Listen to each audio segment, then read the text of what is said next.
Hey, happy Friday. As you have probably noticed, I am woefully behind on my TBR this year. You know, I think it's just the name of the game, but that means that there is a Silvia Moreno-Garcia we have not talked about, and that is this year's release, Silver Nitrate, which is nice and shiny with the light there. So I've been a fan of Silvia Moreno-Garcia since Gods of Jade and Shadow, and I've been talking about her releases every year on this channel since Mexican Gothic, if you want to swing back and catch anything. Now, because I started with Gods of Jade and Shadow, I do have about 3 books that I have saved for a rainy day. You know, those break glass in case of emergency books, because I love her books so much, and this is no different, though this is a different kind of vibe. One of the things I love so much about Moreno-Garcia is that she is able to come at every book from a very unique angle while still kind of protecting her really signature and propulsive voice. Now, within the Silvia Moreno-Garcia canon, the closest comparison I would argue,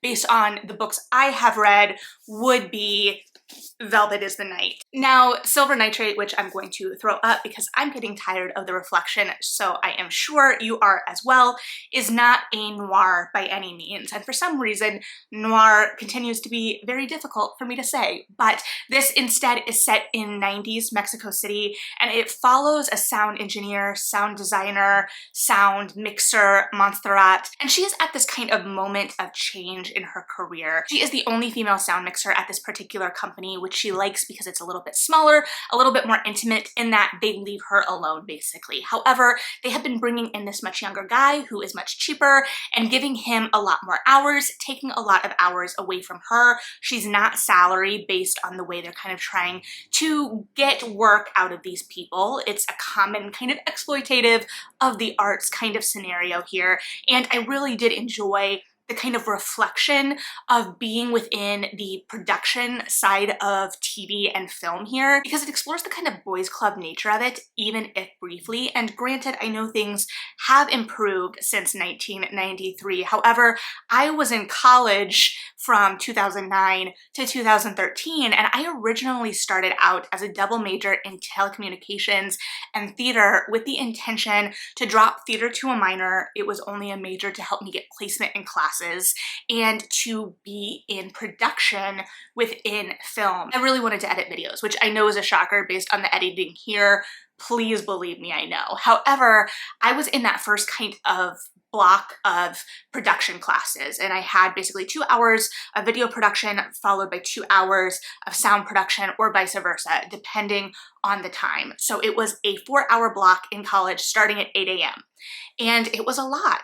And I quickly realized I was at a disadvantage because I wasn't coming from a program that had an AV club, and our professors were not really able or willing or wanting to teach those that were starting at 0. And I felt behind, and I also very frequently felt a little bit talked down to, and I didn't appreciate that. And it was one of those moments, and the first time I really recall having to kind of recognize a very male-dominated field and to really contend with whether I had enough passion to deal with fighting through the barriers that that presents. And I'm not going to lie, I judged myself a little bit for that choice. It felt like giving up, but at the same time, I recognized that production was much different in the actuality and in college than maybe I was envisioning. For one, I can't fix lighting to save my life. I can tell you it looks bad, but I'm really bad at fixing it, and that continues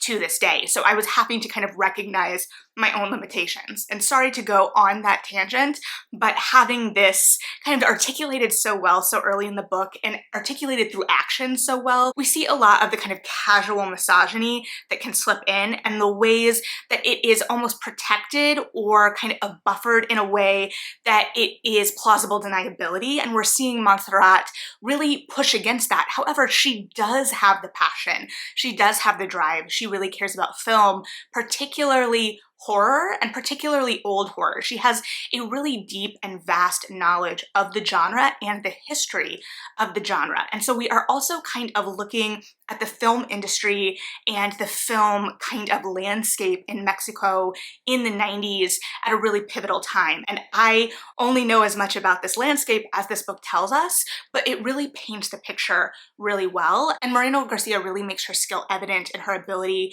to draw specific times and places, because all of her books are so different in terms of both the time and the place and the atmosphere in many ways. And so we see her in this kind of almost stuck kind of life. She is really kind of facing this being pushed out at her job. Her sister has cancer and she is really grappling with that and trying to be supportive. Her relationship with her mother is not the best.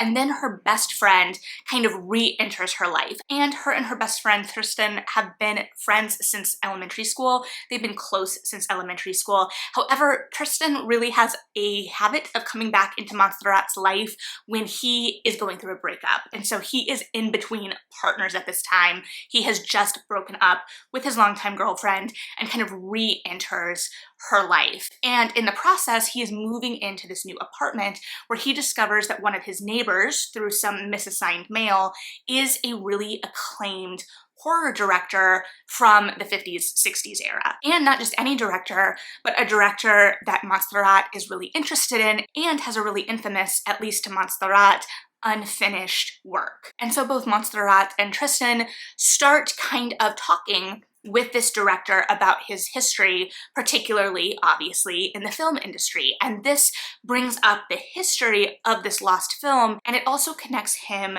to a more kind of occult group at this time that was working through the medium of film, and particularly brings out this figure, Ewers, who came over from Germany, had lots of Nazi ties, and made his way through this scene and was trying to utilize film to bring about certain magical things. However, it didn't go so well, leading this director to believe this last film that was never completed was ultimately cursed.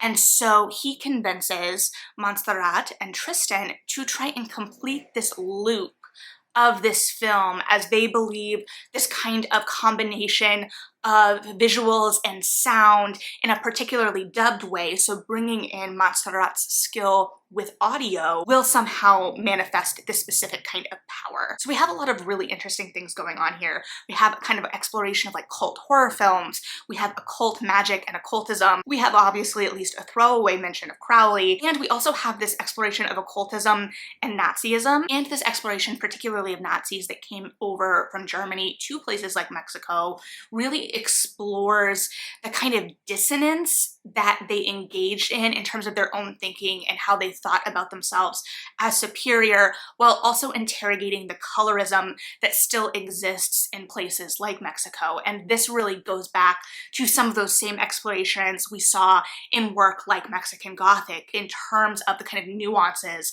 of that conversation. I will say a lot of the exploration and the forwarding of the plot in this does feel very dialogue heavy, but Moreno-Garcia is really excellent at kind of moving things forward through this dialogue, and I found myself kind of combating this idea and going back and forth, because at first I felt like it was a little info dumpy in the dialogue itself. At the same time, I feel like revealing information that way does show some leanings toward things like film, where we're going to see a lot of action revealed through dialogue. I'm not saying this is aiming to be a film or written in the style of film, however, that is me kind of checking my bias against dialogue as forwarding action, because as a theater practitioner and a dramaturg and a literary manager, of course dialogue forwards action. So it's more about exploring whether that dialogue feels stagnant or not, I think. And I think there are times in this it can feel a little stagnant because we have so many of these really interesting concepts going on,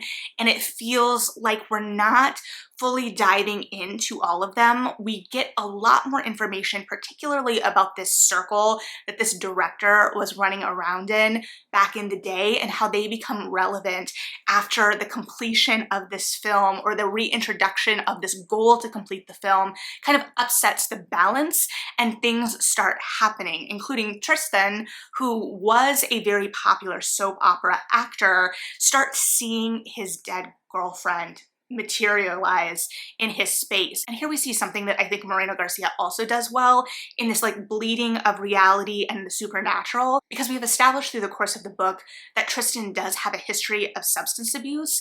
And so on one hand, as a reader, there is this plausible deniability in that we could be like, okay, what is the truth of this? Is he really seeing this? Even as in the narrative itself, we see him battling this notion within his circle of, oh, has he relapsed in some way? And yet as a reader, and maybe this is just my own biases that I'm bringing into the book or my own history with Moreno-Garcia as an author, I was willing to believe the supernatural very quickly. So while I could recognize this kind of setup of this, is it or is it not, I was always firmly on the side of, yep, that is absolutely something really weird going on. And as the book continues, we see Montserrat particularly kind of drawn further into this world through Ewers's writing, which I find really fascinating because we know from the outset of this book that this man is not a good guy. He is named outright as a Nazi basically from the beginning. And so I think that it shows the really kind of insidious way that this thinking can kind of creep in and how these dangerous ideologies can kind of grow from something that may feel very benign at the beginning. And I think it really does kind of reflect in some ways the kind of current pipeline from like spiritualism to alt-right.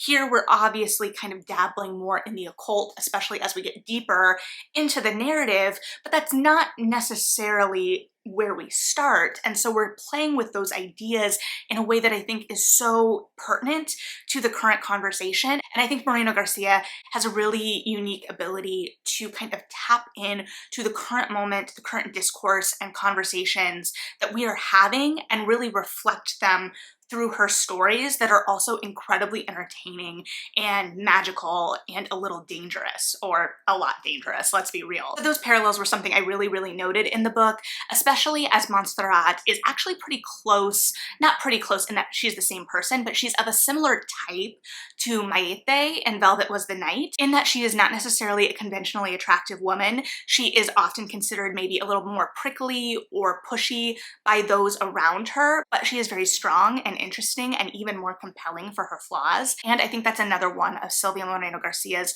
real strengths, because all of her characters, particularly her women, are interesting and flawed and prickly in some way. Maite and Montserrat are just kind of an archetype in my kind of mental grouping, but all of her characters really are these full, complete people. All of her women are these full, complete women, and I really appreciate all of the gradients that her novels give them and all of the different things we're able to explore through them and with them because of that. Another thing in here I would say caused my ears to perk up, but I was reading it, not listening to it, was that there was a brief mention of theater of cruelty and Artaud, which I have to go back to my theater history classes and also recognize that I am by no means an expert on theater of cruelty. I do have a friend from college who I would consider pretty knowledgeable in the concepts of theater of cruelty, but it's the idea that theater isn't supposed to be complacent. It is supposed to jar and shock audience members. It's supposed to make them uncomfortable in some ways in order to shock them out of some kind of complacency in order to beget change of some kind, or to at least make them think and kind of reevaluate their space and their mindset. Feel free to correct and refine that definition below. Now, admittedly, I am not necessarily a fan of theater of cruelty and those kinds of schools of theater, but I think that the mention of theater of cruelty was very specific, both in terms of the kind of horror we're exploring historically in this novel, and also a little bit probably in terms of the way the novel itself is constructed. Because like I said, it may not necessarily be as active as I necessarily went in expecting. There's a lot that's really juicy in the setup of this, and the book itself isn't quite as active in a lot of ways as I expected it to be. We get really active in the last third, but there's a lot of character work that happens, as well as a lot of almost kind of stalling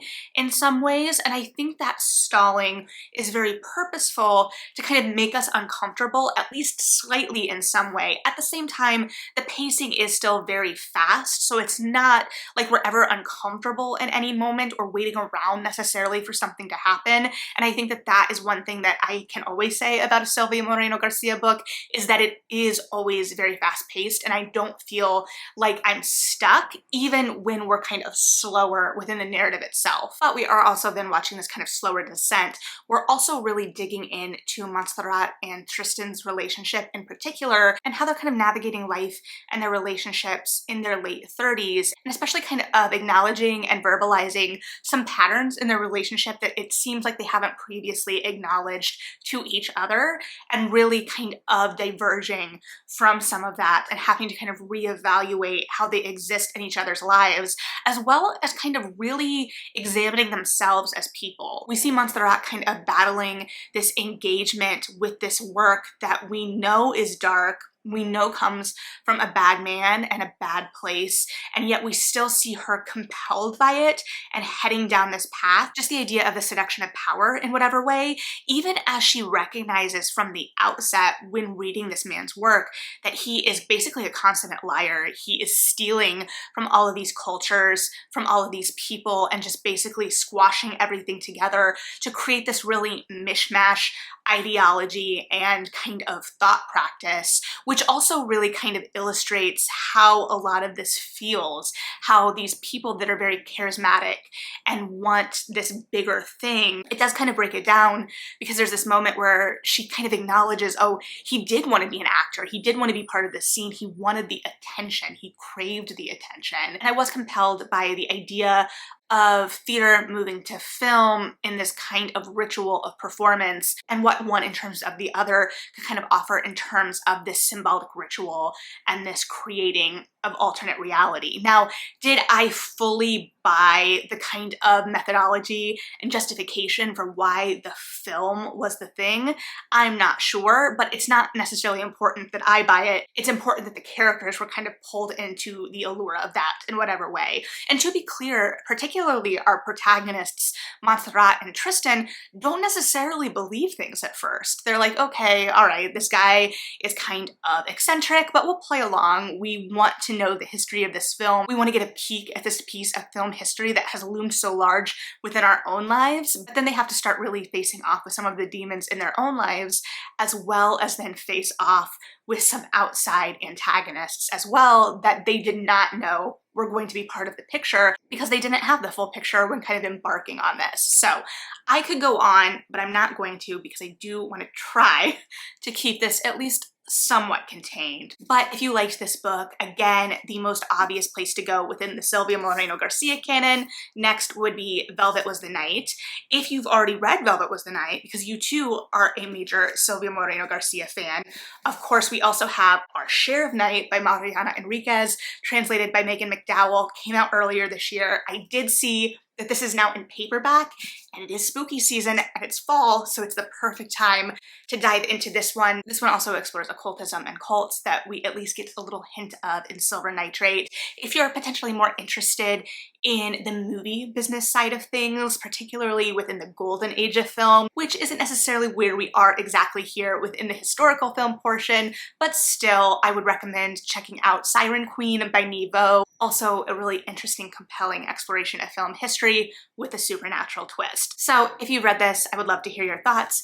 Thank you as always for hanging out and listening to mine. Like and subscribe if you feel like it.